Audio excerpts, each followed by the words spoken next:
All right. Good morning. Um, Awkward. I'm still going to work on getting some like music to start in here. This is meeting number three, Zoom meeting number three that I've broadcast here. So yeah, today welcome to I guess the live show that I have. I'm looking to do a daily show here. Obviously, I'll have some guests along with me as well, not just me.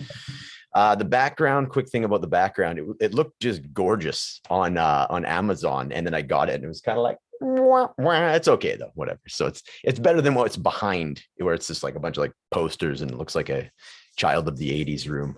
Um, so, anyways, today I want to discuss a couple of things really, but I want to get into the importance of reframing.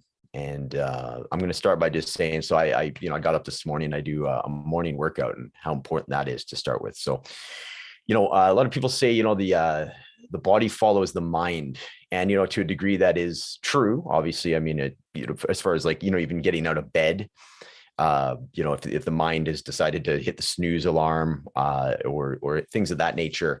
So, in a sense of like starting your day, I think for sure the body, follows the mind in that sense. But I want to get everybody in the habit, or the thought of the, the the mind actually follows the body. And what I mean by that is getting up and getting some action right away. So that's why I do a morning workout every morning. I get up at 5:30 and just make sure I call it power hour. I just get up and do. I made a home gym, pretty rudimentary home gym based out of the like the pandemic the last couple of years, and actually do like figure eights of my. I got a 2,400 square foot bungalow, so 1,400 square feet up top and 1,400 down below, and just do basically like figure eights with my dogs around the house, which is kind of strange, especially in the winter time. It's a lot more convenient than just getting out. Obviously, in spring and summer and fall, I get out and run around the neighborhood and all that, but for convenience sake, and it's kind of fun for my dogs as well. So the exercise, and that just gets me in this great proper mindset to start my day, and that's what I mean by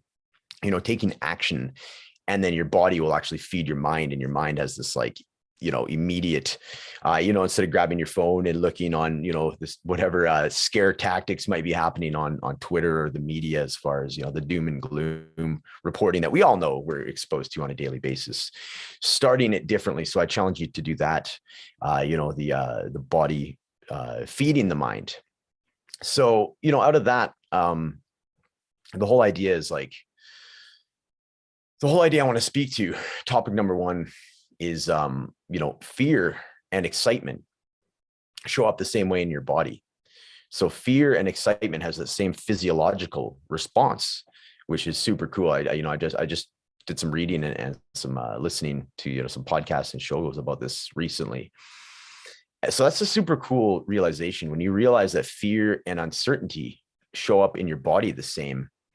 So what does that mean? What can you do with that information? Well, again, the actions of your body and how they feed into your mind. So now we get into the whole reframing. So I want to talk about reframing. So reframing at this point is, okay, I feel this feeling. So is it fear or is it excitement? What changes between the two of them? So I venture to say that it has something to do with the level of confidence, right? So if it's something that's uncertain that you haven't done before, maybe it's public speaking, it's your first time, maybe it's a first performance, you're a musician and you are getting up and on the stage for the first time, versus say like a Bruce Springsteen who's done it probably tens of thousands of times by now, maybe not that many, but you get what I mean.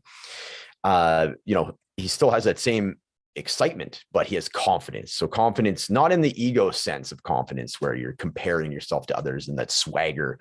Some of the people that, you might think that confidence is that it's more of a, just chest out kind of thing, which to a degree that is, but I'm talking about like the other side of confidence where no matter what happens, you're going to be okay. Kind of like more of a faith-based or a, life experience confidence based in rooted in that, as opposed to the more ego-based confidence, if you get what I mean. So you got to remember that, life is a series of facts or objective truths. It's just life, it's a cliche and sort of a trite statement, but it is what it is. It's so true though. It's, and Shakespeare said the quote, I'll paraphrase it. I might butcher it, but it's like, there is no good or bad. It's just our thinking that makes it so. And it's entirely correct. It's all based on, conditioning that we had as a child, not take out probably, it was as a child, learned behavior that we haven't really resolved or dissolved yet. And it keeps showing up in a form of a life lesson that we're either avoiding, or we're, maybe blaming other people, or blaming the life circumstances, instead of just looking inward and how can we get through this? How can we get past this? How can we dissolve this? How can we support ourselves to make those forward steps to better our lives, as opposed to staying in this stuck. So, if you're afraid, that's an invitation, it's an invitation to reframe. So it's an invitation to reframe to excitement, perhaps. View it as an adventure. View the uncertainty that can be fearful in some senses. View that as a call to adventure. You're going to learn something new about yourself, about some other people, about a life circumstance in a way that you never thought of. View that as an adventure or a game. And, all of a sudden this excitement will start to coming into the situation. So, and then from there, you'll help sort of dissolve that bitterness or that frustration that you can get from, things that don't go your way, or you perceive are not going your way, when in fact, it's life. It's just, that's to be expected. So there's a Latin term, it's for love of fate, and it's called Amor Fati, or it's called, I guess the two words are Amor Fati or Fati. I love the Latin language, by the way. Such a cool way of phrasing things. It just looks good on like paper. And so I want to get into that. So the love of fate. So if you're accepting of your life circumstances, and you want to, the fact that you're maybe born a certain way, like in a certain class, or you come from divorced parents, you were bullied as a kid, circumstances like that, that have dictated, financial situations that have dictated your behaviors, your responses, before and even to this day, right? So if you're accepting of that, that's when you can really start to kind of play with life. When you're rejecting them or you're shameful of them, that's where you kind of get stuck. So, if it's all about sort of acceptance. So acceptance at the end of the day is a form of love, self-love, of a love for life, a zest for life. And that's unconditional love, because, the ego is very good at bringing up expectations, conditions, the need to control. And oftentimes the ego is looking to control, the things that aren't out of our control. That's what it's in a rush to try and control and moderate and, and stay on top of. So, the ego, I'm not thinking the ego, it's like ego's in your head. The ego wants you to stay in your head because that's where it is. And that's where the detachment from the body lies, right? So that's where the ego lives. So there's a phrase, I believe Tony Robbins said it. It's like, if you're in your head, you're dead. So what does that mean? I mean, that's incredibly dramatic, of course. And it rhymes, which is cool. But other than that, it's very dramatic. So if you're in your head, you're dead. So what does that mean? And that's like, I'm thinking like goals of the ego are like goals of dead people, essentially, right? Because you want everything to be, your ego wants everything to be perfect. Your ego wants everything in life to bend to your will, to your perspective, to your conditions. You want life to provide you the conditions that will dissolve your personal issues instead of you putting in the work to get through those, if you know what I mean. So the ego gets very uppity and frustrated when things don't go your way, quote unquote, when in fact, that's just the ego's construct at that point, right?